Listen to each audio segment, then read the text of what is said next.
สบายดีสบายดีนะทุกคนเนาะมื้อนี้เป็นมื้อแรงของวันศุกร์เด้อทุกคนเด้อมื้อเลข6 โตว400 ล้าน800 ล้าน1,200 ล้านออกแล้วทุกคนเนาะมื้อเฮงๆรวยๆเด้อทุกคนมื้อนี้แม่ค้าอยู่หน้าห้านกำลังสิปิดห้านเนาะทุกคนฮักอะยืดผมลูกค้าแล้วเนาะลูกค้าเพิ่นฮักกะกราบลูกค้าเพิ่นมาจากบ้านยางสูงเนาะทุกคนเมื่อนี้แม่ค้าก็ได้ขายแชมพูมีนาของแม่ค้าเนาะก็ประมาณ3 สูตรแล้วก็ยาสระผมของวันใหม่ใส่ดีใส่ขักวีไปเลยเด้อทุกคนเด้อพ่อแม่คนใด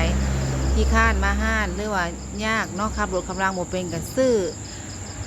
ของวันใหม่ไปใส่เลยทุกคนใส่ง่ายใส่ขักผู้ใดหักพ่อหักแม่ก็ซื้อไปให้เพิ่นใส่อยู่บ้านได้เด้อทุกคนเด้อขอขอบใจ